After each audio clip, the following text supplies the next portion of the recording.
Bonjour à toutes et à tous et bienvenue sur ce webinaire sur la réforme de la législation pharmaceutique européenne. Je vous propose d'attendre une minute supplémentaire pour que tout le monde finisse de se connecter et on démarrera. Merci.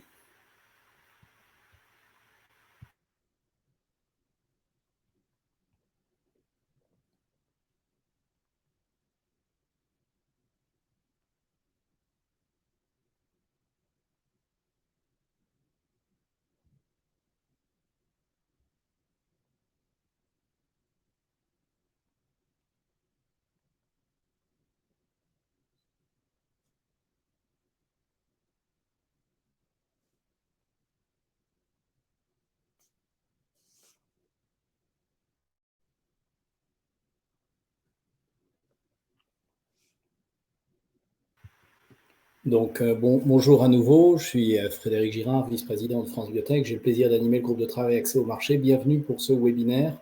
Et pour l'introduction, j'ai le plaisir de passer la parole à notre président Franck Mouton. Franck. Merci beaucoup Frédéric et merci pour l'organisation de ce moment autour de l'impact que pourrait avoir la réforme, la législation pharmaceutique pour les entrepreneurs de ce secteur. Ravi d'accueillir nos partenaires FTI Consulting et Simons & Simons pour effectivement nous donner les éléments de contexte, partager avec nous quelques éléments d'avantage que pourrait représenter justement cette réforme et surtout les points de vigilance sur lesquels nous devons rester très attentifs en tant qu'entrepreneurs et se préparer à cela. Donc, sans tarder, Frédéric, un grand merci encore pour l'organisation de ce point qui va être très précieux pour nous. Je te redonne la main pour qu'on déroule et avec grand plaisir d'accueillir nos intervenants et l'ensemble des gens connectés. Merci beaucoup. Merci Franck. Juste peut-être un mot parce que vous n'êtes pas tous adhérents de France Biotech. Donc juste pour vous rappeler que France Biotech compte aujourd'hui un petit peu moins de 600 adhérents représentatifs de l'écosystème HealthTech. C'est-à-dire qu'on a des biotech, évidemment c'est un sujet biotech aujourd'hui, mais on a également des medtech et des startups en santé numérique. Et on accompagne nos adhérents dans le développement de leurs affaires par des commissions des groupes de travail, une mise en réseau des différents experts comme France Biotech, un ensemble de réunions thématiques et puis des interactions régulières avec les pouvoirs publics. Alors, le webinaire d'aujourd'hui, il est à la croisée des chemins entre 3 commissions et groupes de travail. La commission médicaments de thérapie innovante animée par Valérie, le carré des juristes qui est animé par Alexandre, qui nous rejoindra un petit peu plus tard, et le groupe de travail Market Access que j'ai le plaisir d'animer. Cette réforme, c'est un sujet majeur pour les biotech en Europe, parce que, comme vous le disiez, Franck, c'est de nature à impacter certaines règles de marché, et donc à impacter la valorisation des entreprises. Vous l'aurez compris, pour le moment, il s'agit d'un projet, donc il faudra encore du temps et des discussions avant que ça devienne réalité. Fin 2025 au plus tôt, mais nos orateurs vous en diront plus. Mais ça nous semblait néanmoins important d'échanger dès à présent sur le draft, parce qu'il est public. Ça va vous permettre de vous préparer au mieux à ces changements. Et puis, ce sont des changements qui risquent d'être anticipés par les investisseurs. Donc, nous avons 2 experts qui vont intervenir aujourd'hui. Dans l'ordre d'apparition, d'abord Antoine Mial, qui est basé à Bruxelles, qui dirige le pôle santé Union européenne du cabinet FTI Consulting. C'est un cabinet donc basé à Bruxelles et en Europe, c'est un cabinet en affaires publiques et en communication qui accompagne les entreprises dans leurs actions de représentation vis-à-vis du monde politique, économique et des médias auprès de l'Union européenne et dans les principales capitales européennes. Antoine connaît bien l'Union européenne puisque avant de rejoindre FTI Consulting, il travaillait à la Commission où il était en charge du développement des programmes de financement R&D européens, ciblés start-up biotech et laboratoires pharmaceutiques, UE Horizon Europe, Initiative Santé Innovante, Conseil européen de l'innovation. Merci Antoine d'être avec nous et puis parlera ensuite Anne-Catherine Perrois, qui est avocate of counsel chez Simons & Simons. Anne-Catherine est également pharmacien, donc double compétence, professeure d'université à Lille, chef de service du labo de législation et responsable du master affaires réglementaires. Elle est également conseillère ordinale. Merci à tous les deux et sans plus attendre, je passe la parole à Antoine. Très bien, merci beaucoup pour ces introductions et bonjour à tous. Donc sans plus attendre, je vais... voilà, vous avez tous devant vous maintenant le PowerPoint. On a deux parties, une partie introductive et ensuite Anne-Catherine fera certains approfondissements sur certains sujets. Pour commencer, je voulais vous rappeler que la publication de ce package, c'est environ 1500 pages. Donc, on a évidemment une présentation succincte qui n'est pas représentatrice de tous les éléments de changement que la législation veut introduire. Et comme il a été dit auparavant, c'est une proposition. Et donc, une proposition, potentiellement, ça peut évoluer. Maintenant, les éléments qui sont là sont quand même des éléments forts. Et il y aura des évolutions, c'est évident dans les négociations, mais il ne faut pas non plus espérer que des chapitres entiers tombent. Donc, on aura des évolutions, mais peut-être à la marge. Ça, je crois que c'est aussi un élément important, ce qui signifie que malgré tout, ce que l'on va vous présenter aujourd'hui reste pertinent, même s'il n'est pas d'application dès demain. Alors, je voulais commencer par un rappel rapide de cette réforme et d'où elle vient. En 2016, lors de la présidence du Conseil de l'Union européenne, qui est une présidence tournante, c'est la présidence néerlandaise. Ce sont les Néerlandais en fait qui ont demandé à faire une révision de toute la législation qui impacte le secteur pharmaceutique et biopharma en Europe, notamment sur la partie ce qu'on appelle les incentives, les incitations. Et ça a été notamment, ça a été suggéré parce qu'on est dans un contexte où il y avait ce qu'on appelle la orphanization of drugs, donc des labos pharmaceutiques qui étaient considérés comme ayant abusé de la propriété intellectuelle, puisque en segmentant les indications pour avoir des indications orphelines et en soumettant plusieurs demandes d'autorisation pour des indications relativement proches mais différentes, certaines compagnies ont pu obtenir comme ça des prolongations assez longues de leur protection.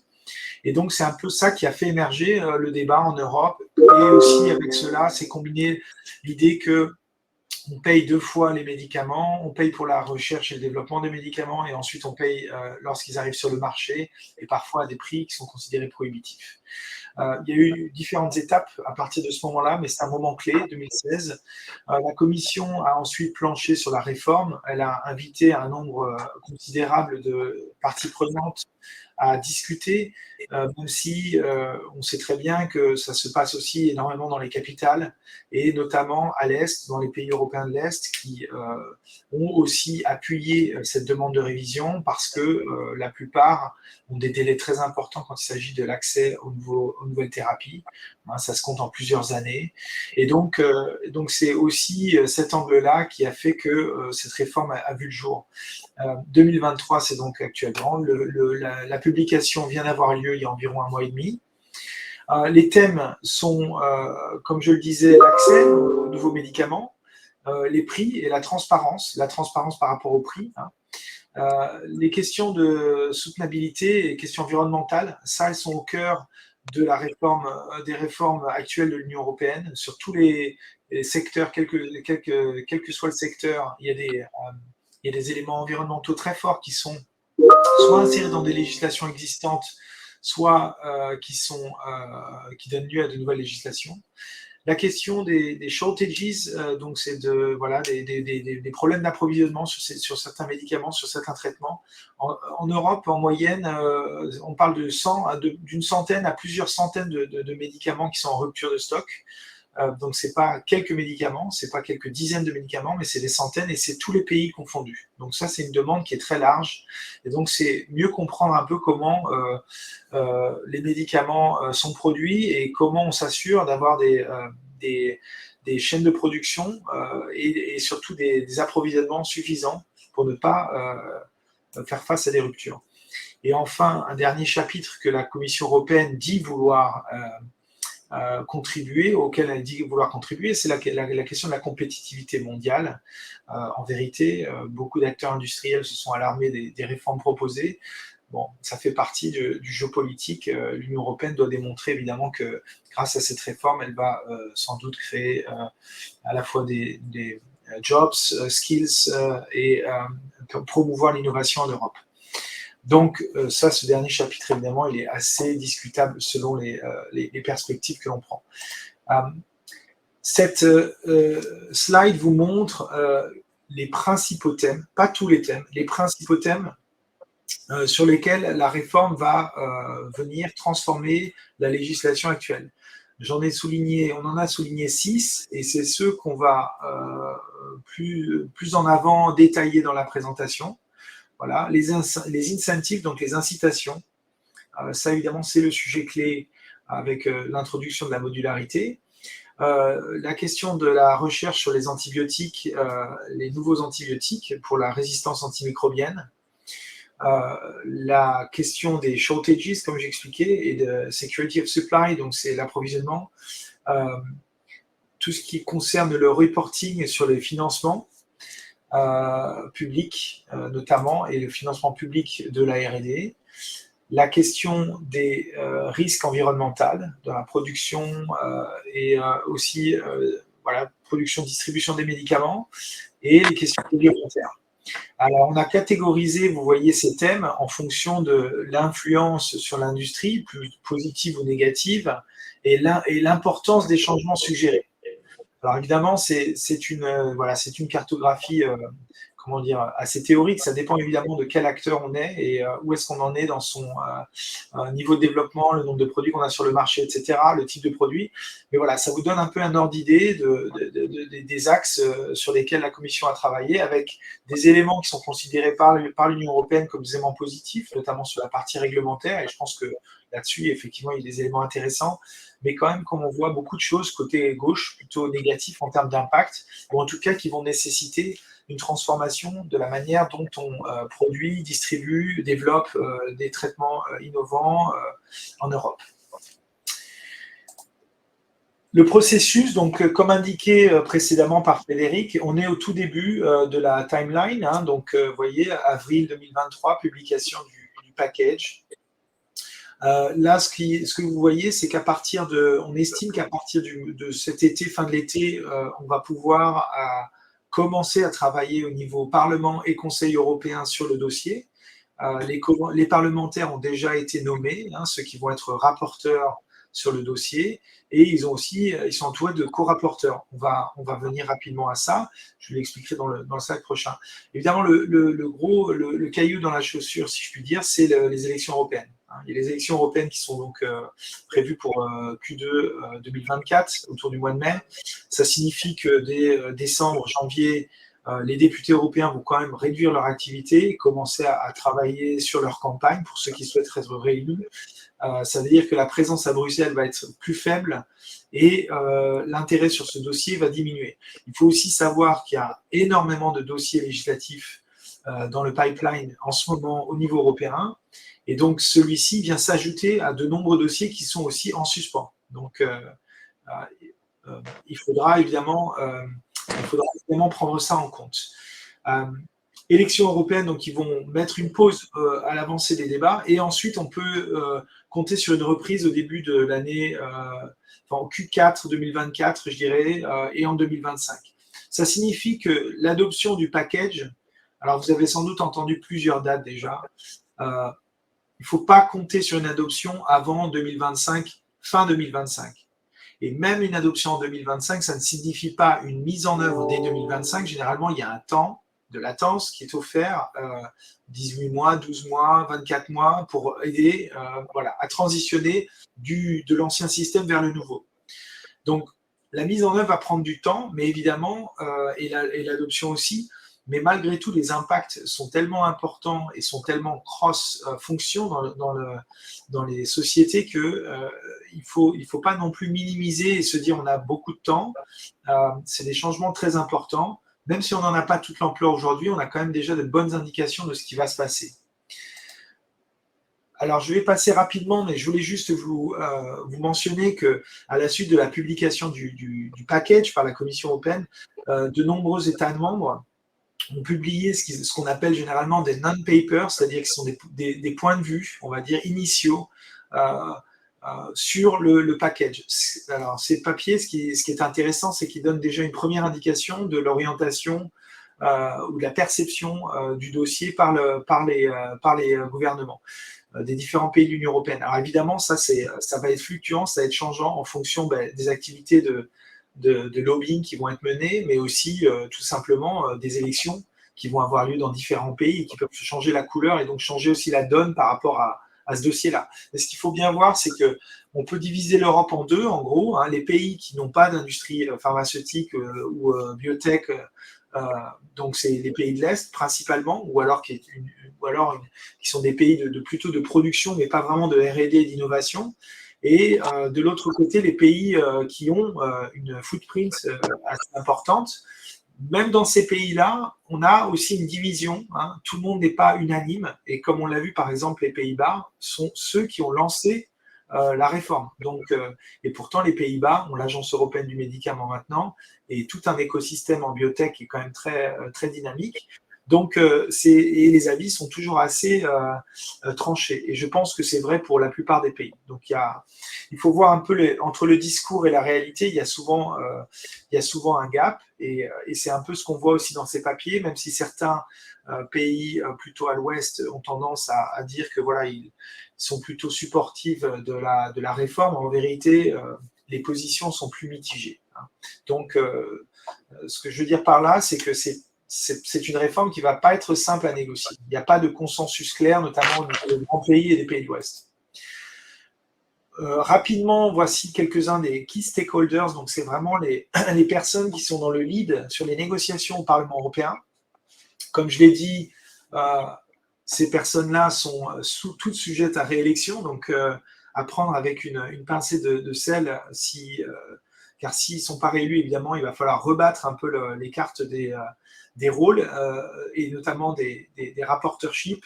Alors, les personnes clés, ce sont Perny Weiss au Danemark, Timo Volken en Allemagne, puisque ce sont les deux rapporteurs sur la législation. Alors, si certains d'entre vous ont peut-être suivi, mais Perny Weiss, elle est en train, elle ne va pas être à nouveau candidate l'année prochaine. Elle vient d'être sujette à une comment dire, il y a eu toute une campagne, notamment sur la manière dont apparemment elle gère ses équipes à Bruxelles, qui fait que voilà, elle est en très mauvaise posture maintenant pour une réélection. Donc ça veut dire que probablement elle va perdre le leadership sur ce dossier. Et déjà, on sait qu'au niveau du Parlement européen, il y a une bataille qui se joue dans les salons feutrés du Parlement pour savoir qui va reprendre le dossier. Un élément clé que je voulais souligner ici, comme vous voyez, on a une seule députée française, hein, Véronique Trillier-Lenoir, qui n'est peut-être pas la plus pro-industrie, si je puis dire. Et donc, je pense qu'il y aurait vraiment, d'un point de vue, pour France Biotech, il y a vraiment un rôle à jouer aussi en termes de représentation à Bruxelles. C'est quand même assez choquant de voir que sur un dossier aussi clé, sur une industrie où la France est quand même parmi les leaders, il y a une si faible représentation française. Vous voyez donc le dossier géré d'un côté par une Danoise. Ensuite, on a plusieurs Allemands et Espagnols aussi. Hein. Donc voilà, je me permets de faire ce petit point. Je pense que voilà, les élections européennes sont l'occasion de repenser les listes et je pense qu'il faut sérieusement repenser la présence française à Bruxelles, notamment sur les questions santé, où clairement les équipes actuelles on est complètement sous-staffé.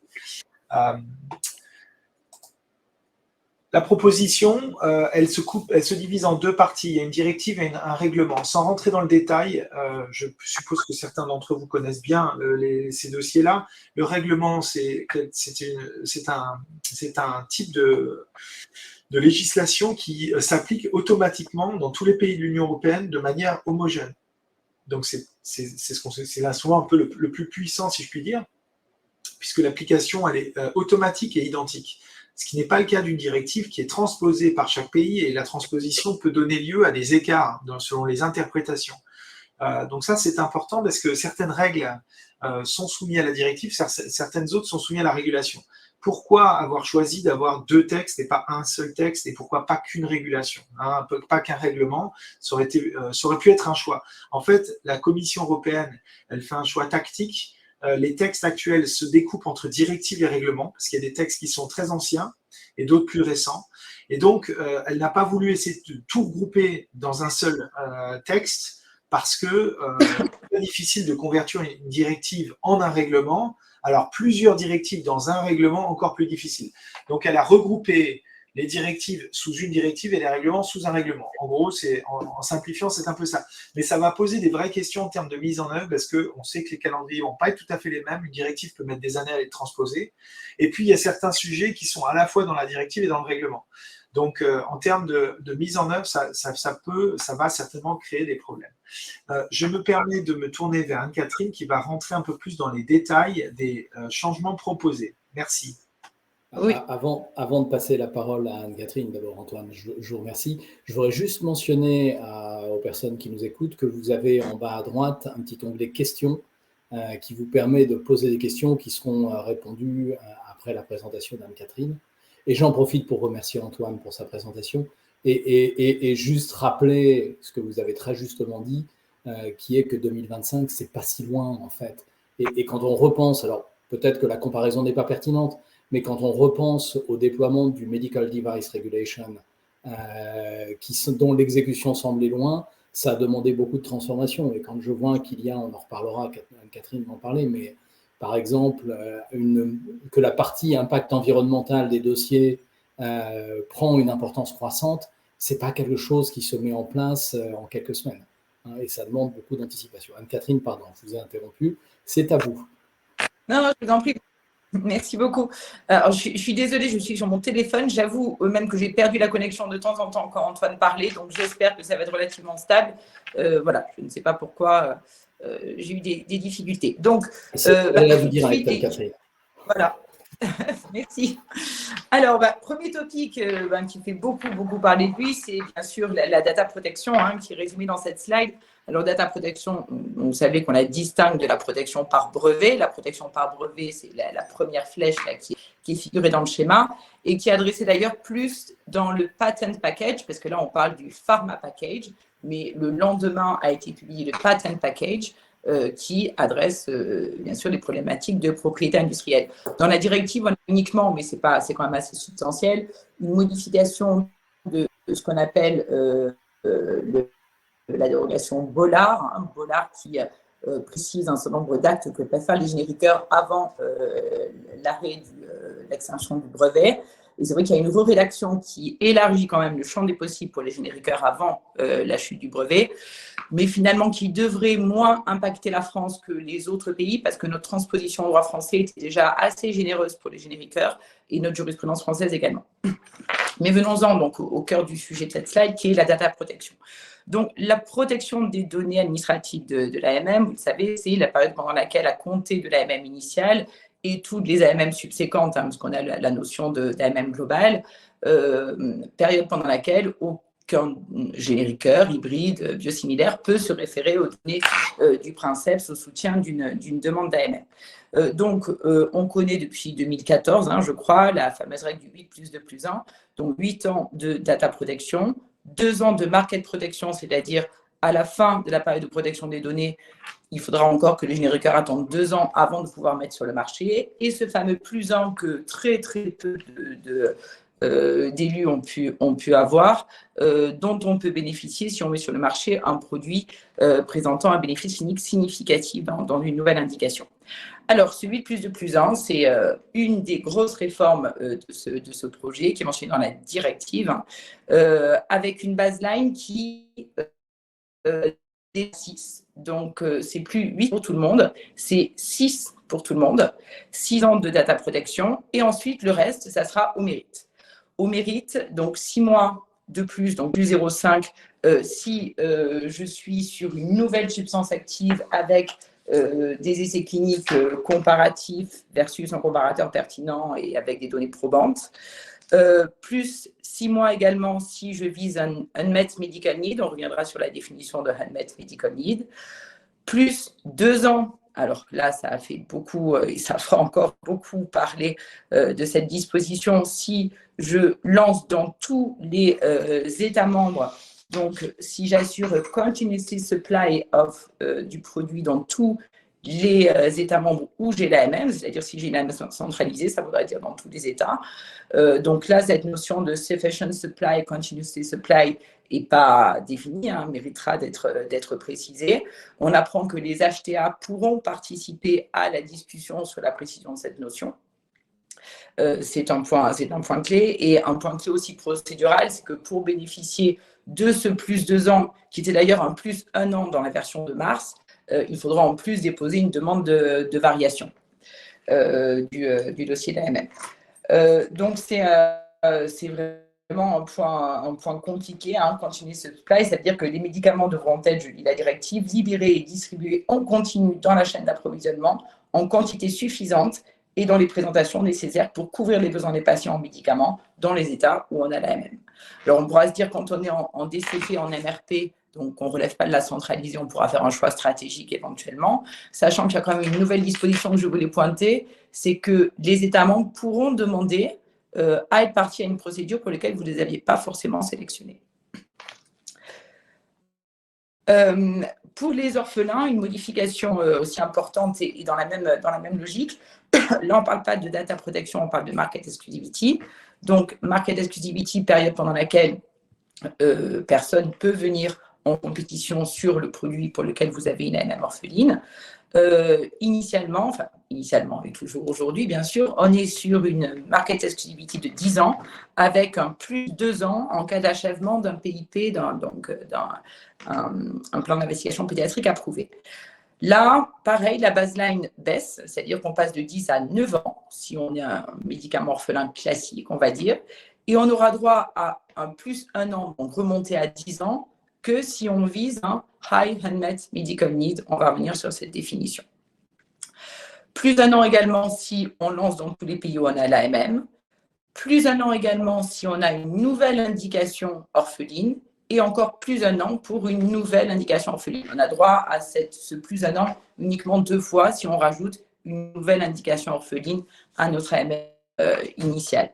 Sachant qu'il y a un concept aussi qui est intégré, qui est important de souligner, c'est le concept d'AMM global orpheline, c'est-à-dire que si un titulaire détient plus d'une AMM orpheline pour la même substance active, ces autorisations ne pourront pas bénéficier de protection autonome.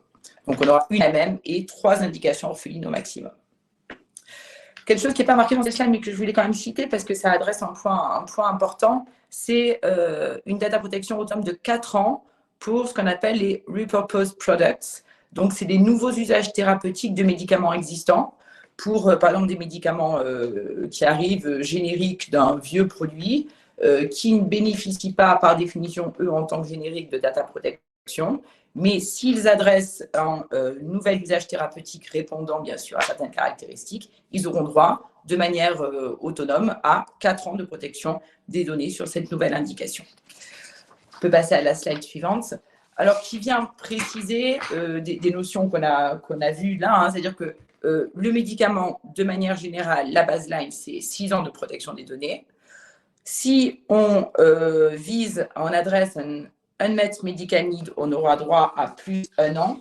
Alors, en quelques mots, il y a une définition qui est donnée, mais qui est largement insuffisante et insatisfaisante, mais une définition de ce Unmet Medical Need donné par la directive. C'est notre indication doit viser une maladie mettant en jeu le pronostic vital ou gravement invalidante, et le produit doit entraîner une réduction significative de la morbimortalité.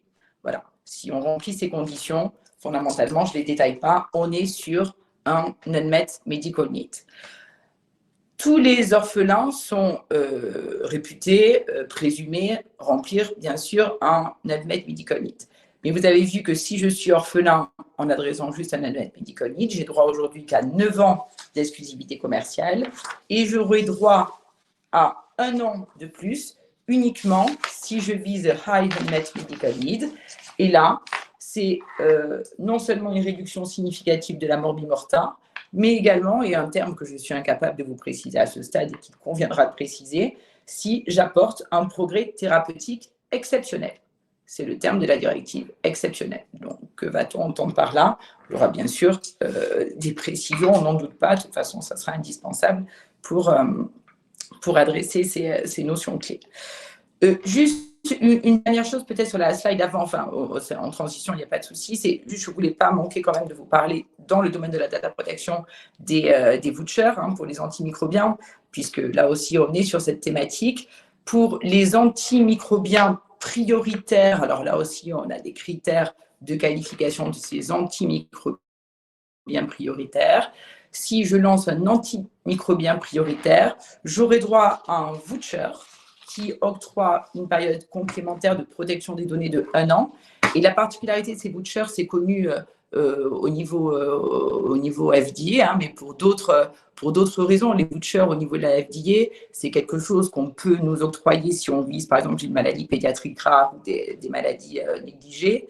Et ça octroie le bénéfice de procédures accélérées par la FDA. Et ce voucher, c'est un bon transférable. Donc, ce bon transférable que je pourrais avoir si je lance un antimicrobien prioritaire, je pourrais le revendre à un autre industriel, voilà, au prix que je veux, mais par contre, le prix sera public. Il y aura une publication, une transparence sur le prix de transfert de ces vouchers. Sur l'environnement maintenant, sur la slide suivante, je regarde l'heure, parce qu'on a voulu bien sûr laisser une large partie à des questions. Sur l'environnement, bon, c'est un point clé comme ça a été relevé avant. Alors cette obligation d'avoir un ERA dans le dossier d'AMM, donc Environmental Risk Assessment, ça existe depuis 2006, mais avant ce n'était pas une condition d'octroi de l'AMM. Aujourd'hui, ça devient, et même dans le projet de directive, de règlement, parce que ça c'est dans le règlement de mars, on nous disait que ça pouvait être un motif de refus. Et là, on nous dit « should be » un motif de refus. Donc, ils ont vraiment renforcé l'importance de cet assessment du risque environnemental comme vraiment partie de l'évaluation de l'AMM, ce qui peut interroger certains. On voit les publications entre la balance, entre l'intérêt environnement versus l'intérêt des patients. Voilà, c'est un point qu'on comprend qui doit être adressé, mais ça devra être avec prudence pour ne pas porter atteinte, bien sûr, à l'accès aux produits. Tous les produits, il y aura de manière rétrospective des produits qui sont susceptibles d'être dangereux pour l'environnement et qui ont été mis sur le marché avant 2005, donc avant que cette obligation d'ERA.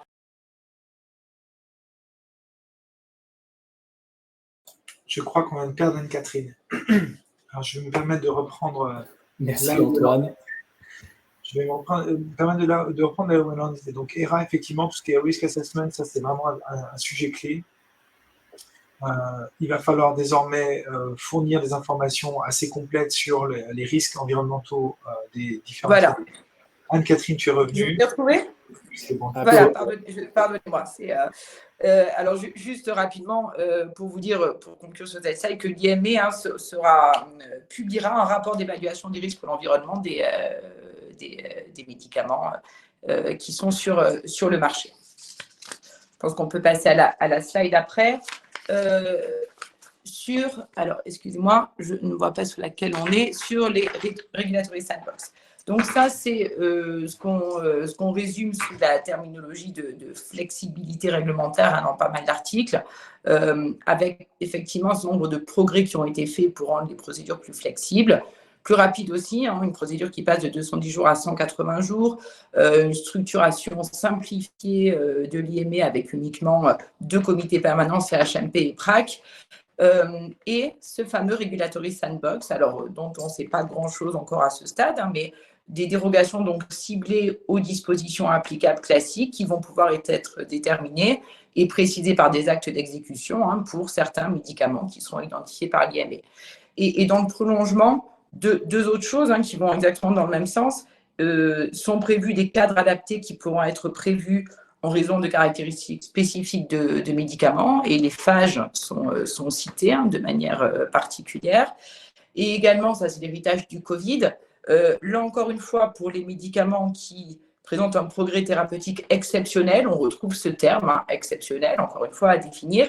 Il y aura une possible examination progressive et continue des dossiers d'AMM, donc la fameuse rolling review qu'on a connue pendant le temps du Covid, donc qui est posée aujourd'hui comme une possibilité dans les textes. Ce qu'on met aussi souvent dans la flexibilité réglementaire, alors on peut le voir dans ce cadre ou pas, mais je ne pouvais pas ne pas citer la fameuse e-notice qui fait quand même beaucoup parler d'elle, avec la possibilité aujourd'hui pour les MH d'avoir une notice soit en format papier, soit en version électronique, alors qui partagent beaucoup les différents partenaires pharmaceutiques, l'industrie étant pas contre, j'ai l'impression, les officinaux sachant que le patient aura dans tous les cas un droit d'accès à une notice papier s'imagine peut-être faire des photocopies toute la journée et ne sont pas forcément favorables, effectivement, les officinaux à cette e-notice. Et la commission pourra décider éventuellement de la rendre obligatoire dans un second temps. Sur la slide suivante, le manufacturing, et je rajouterai le MAH. Fondamentalement, alors ça c'était ce qui était discuté tout à l'heure, et c'est vrai que c'est essentiel, et en tant que pharmacien, et notamment par rapport à ma position ordinale, ça a été une grande inquiétude pendant un petit moment. On avait peur d'être, si je peux me permettre l'expression, mangé à la sauce vétérinaire. Vous savez que la directive 2001/82 a été modifiée en un règlement, ce qui a conduit, alors que le circuit pharmaceutique vétérinaire était en copier-coller du circuit pharmaceutique médicament humain, aujourd'hui, vu qu'on est sur un règlement, on n'a plus de PR dans l'industrie vétérinaire, on n'a plus d'exploitants, on n'a que des distributeurs en gros et des QP ou des personnes responsables. Donc, c'était vraiment une grande crainte pour le monopole pharmaceutique d'avoir cette même transformation de support directive-règlement. On y a échappé, alors peut-être certains l'auraient souhaité, mais là, en tant que pharmacien, c'est vrai que défenseur du monopole, je suis ravi qu'on reste sur une directive qui laisse donc cette possibilité, a priori, de maintenir nos particularités locales, même si elles sont bien lourdes et au quotidien pénibles à expliquer au global du groupe. Il n'empêche qu'on est fiers d'avoir une personne en France qui a une vision à 360 sur le produit. Donc, cette directive reste une directive, et c'est vrai que fondamentalement, finalement, sur la majeure partie des grandes opérations pharmaceutiques, PV, pub, distribution, fabrication, il n'y a pas de changement majeur. Il y en a quand même, effectivement, ils sont notés là sur le manufacturing, en particulier en contrôle renforcé sur les matières premières, ça c'est important, et surtout, et ça c'est finalement un petit peu dans la directive Protection Paper de l'IME déjà de janvier 22,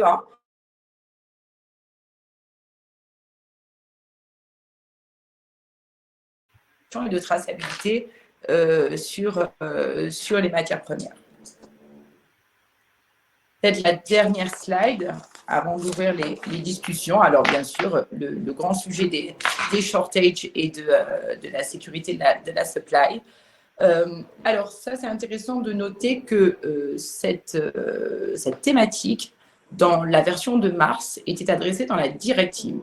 Donc, dans la directive, comme l'a rappelé Antoine, ça aurait laissé quand même une certaine marge de manœuvre aux autorités locales, et notamment, ça aurait conduit la France éventuellement à pouvoir maintenir le modèle que l'on connaît, avec lequel on vit depuis un moment.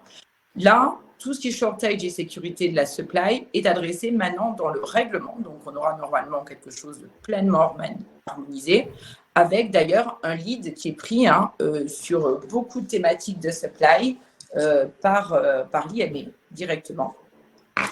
Sur le fond, un certain nombre de dispositions qui sont inspirées un petit peu du modèle français par rapport aux obligations de notification des ruptures. Des ruptures d'une durée prévisible de plus de 2 semaines doivent être adressées aux États membres 6 mois avant le début de cette rupture. Notre fameux plan de prévention des pénuries, alors on le retrouve ici, mais alors nous, c'est plan de gestion des pénuries. Dans le règlement, c'est le plan de prévention des pénuries, qui va s'appliquer d'ailleurs à tout produit. Ce n'est pas KDM, ITM, comme on les connaît en France, mais tous les produits devront être assortis d'un Shortage Prevention Plan. Et dans le cas où on aura notifié un risque de rupture, là, devront être mis en place un plan de mitigation de la pénurie. Et avec, encore une fois, le lead qui est pris au niveau européen, notamment sur les pénuries critiques, qui sont définies comme des pénuries susceptibles d'impacter l'ensemble de l'Europe, avec une liste des pénuries critiques qui sera établie par l'IME. Voilà, je crois qu'on avait décidé de laisser au moins 20 minutes pour les questions, mais pardon, Antoine. Si je peux me permettre, juste rajouter un élément, Frédéric, si tu me permets. Oui, on a perdu Anne-Catherine, donc... Je rajoute juste un élément sur le reporting, sur les financements obtenus. Donc ça, c'est une nouvelle mesure. Comme je l'ai expliqué, ça ressort des débats, notamment sur le fait qu'on paye 2 fois pour les médicaments, la R&D et ensuite les médicaments une fois qu'ils sont sur le marché. Et donc la Commission propose de demande aux laboratoires de fournir les données concernant les financements obtenus. Il n'est pas encore clair le scope, est-ce que ça va être que le early stage, late stage, clinique, etc. Ça a changé selon les versions. Mais voilà, donc ça c'est une nouvelle, on va dire, contrainte d'un point de vue réglementaire. Oui, à garder en tête. Mais merci beaucoup Antoine, Anne-Catherine. Alors, il y a évidemment beaucoup de questions sur les problématiques de data protection, data exclusivity. Il y a également des questions sur ce que la législation couvre ou ne couvre pas. Et puis, une question sur la réorganisation de l'EMA. Donc, je propose de commencer justement par la question sur ce que couvre ou ne couvre pas. En particulier, Julien nous demande si ça a des impacts sur les médicaments en oncologie pédiatrique, si ça remet en question le RES for Children Act, qui est entré en vigueur en 2020. Pardon, le RES, c'est les US, mais est-ce que ça a des impacts particuliers sur les médicaments en oncologie pédiatrique ? Alors, je vais commencer à répondre et on peut compléter. Peut-être, Anne-Catherine, si tu as d'autres éléments que tu souhaites ajouter, mais la Commission européenne, elle ne regarde pas dans son texte en fonction des indications. Il y a deux. Il y a soit on est un traitement pour une population large, soit on est dans le traitement orphelin. Donc, soit on est dans le règlement orphelin, soit on ne l'est pas, en gros. Et donc, quel que soit ensuite le type d'application, ça n'est pas regardé. Évidemment, ce que va regarder la Commission européenne, et en l'occurrence l'Agence européenne du médicament, c'est si le traitement vient adresser à un unmet medical need ou un high unmet medical need, selon le type de traitement que l'on a. Et donc, ça, c'est un peu à voir, en fait, selon le type de traitement qui sont Alors, il y a également, merci beaucoup Antoine, il y a également un certain nombre de questions sur la séquence en fait. Quand on parle de data protection, data exclusivity, est-ce qu'on est obligé d'obtenir d'abord les 6 ans pour obtenir les autres ? Comment ça fonctionne ? Alors, il n'y a pas mentionné effectivement il y a pour certaines dispositions, par exemple la nouvelle indication qui octroie 1 an, qui devra être obtenu avant la fin de la période de data protection. Il y a un certain nombre effectivement de rewards qui sont précisés par des conditions. Par contre, non, ça peut se cumuler et de toute façon, on ne les aura pas. Heureusement que ce n'est pas avec des séquences obligatoires, puisqu'on ne les aura pas nécessairement tous. Donc, peut-être qu'effectivement, on aura une nouvelle indication sans adresser un unmet medical need.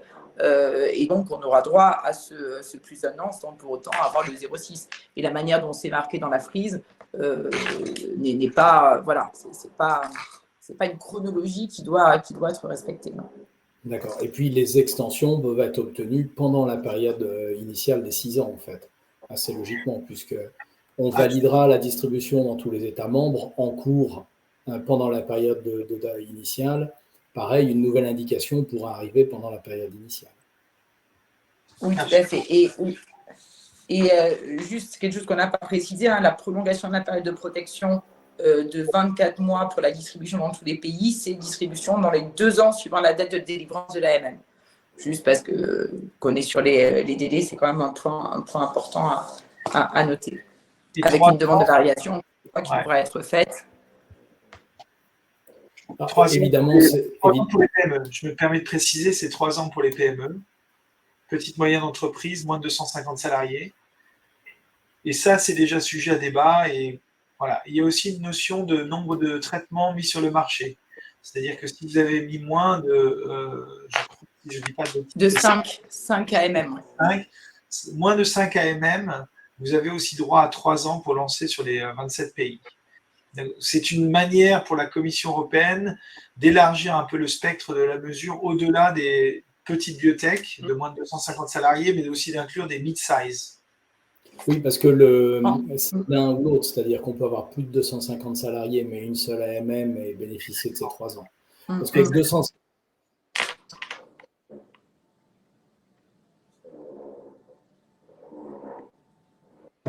salariés pour une...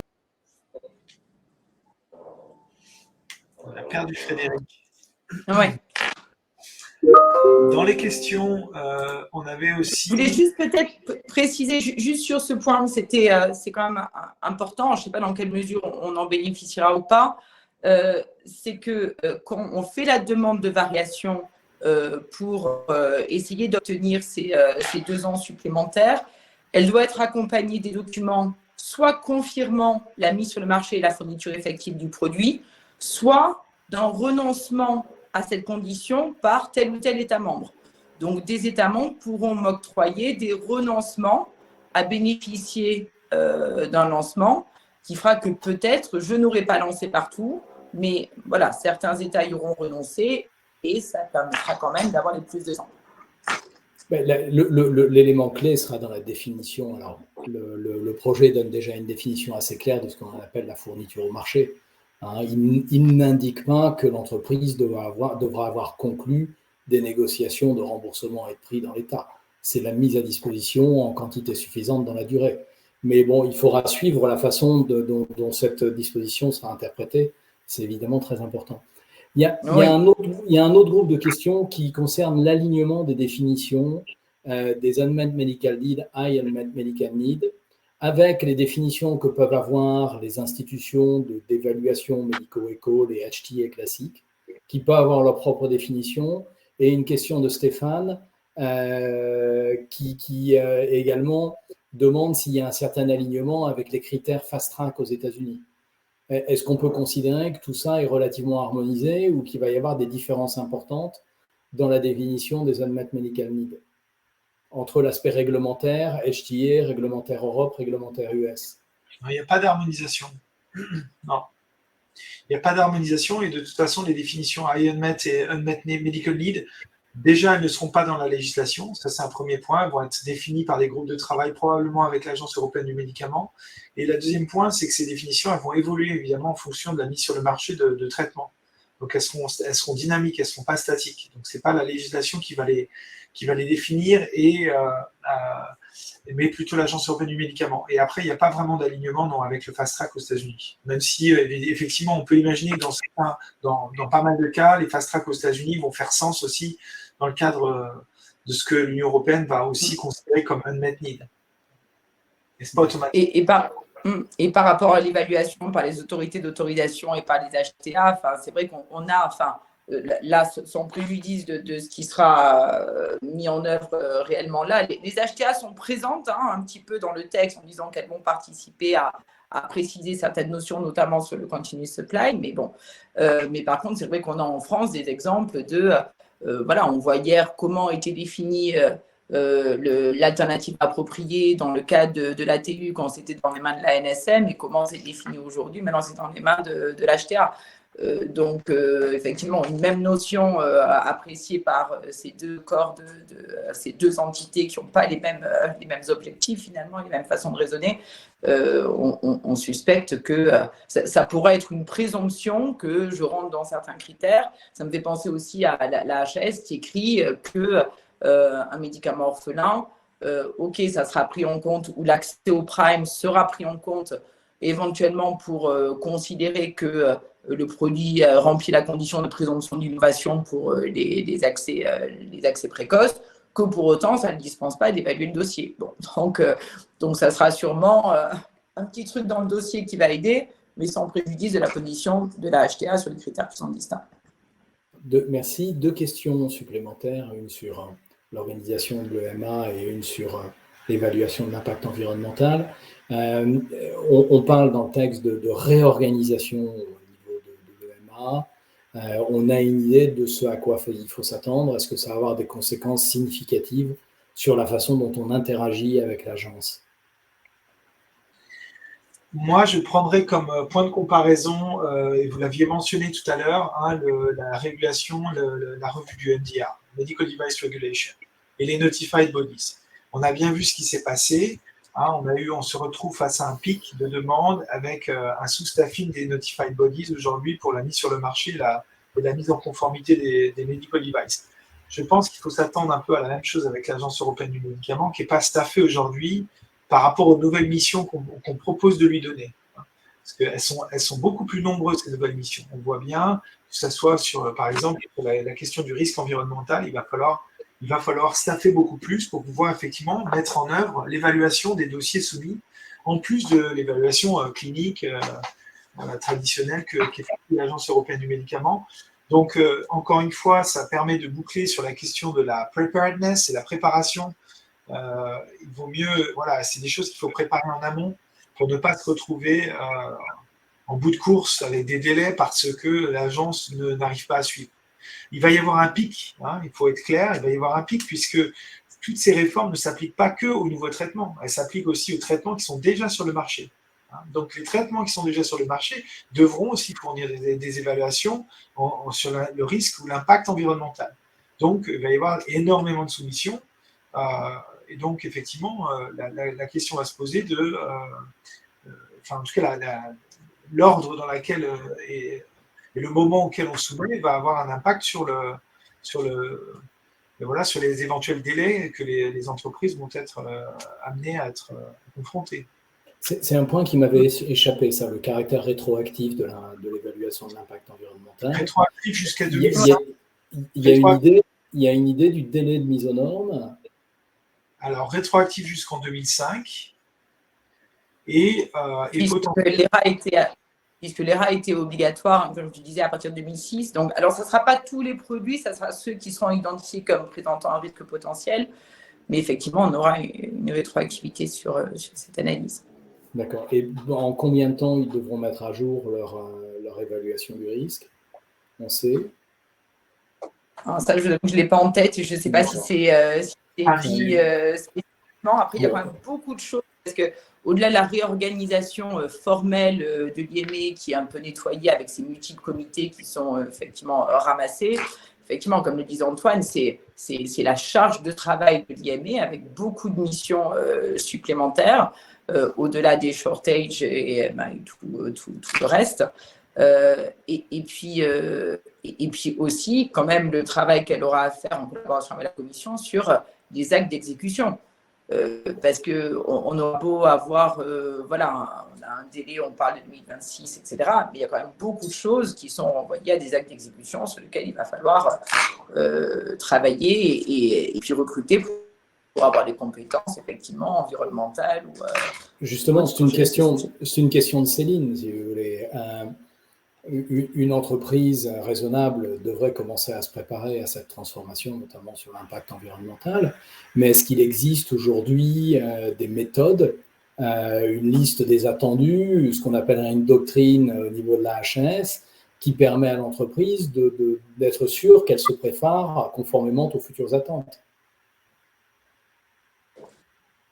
Qu'elle se prépare conformément aux futures attentes, je ne pense pas qu'on peut avoir de certitude au regard des éléments qu'on a. Je ne connais pas les référentiels aujourd'hui, il doit bien y en avoir, puis il y a quand même cette soumission de l'ERA, encore une fois, hein, qui n'a pas la même portée puisqu'elle ne conditionne pas l'octroi de l'AMM, mais on a bien un ERA dans les soumissions de l'AMM. Donc c'est sur cette base-là, mais en le construisant, en ayant vraiment en tête que ça conditionne effectivement, que ça participera à l'évaluation du PR de mon produit. D'accord. Donc c'est peut-être le sujet d'un futur webinaire, et donc j'invite Céline à nous écrire si elle est intéressée pour travailler sur ce projet-là.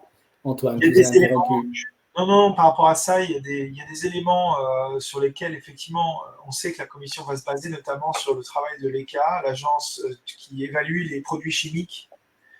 Et donc, tout ce qui est sous évaluation actuellement, notamment via la législation REACH, on sait que voilà, la grille d'évaluation, elle va reprendre des éléments a priori importants puisque c'est devenu l'outil un peu standard entre guillemets d'évaluation des produits chimiques.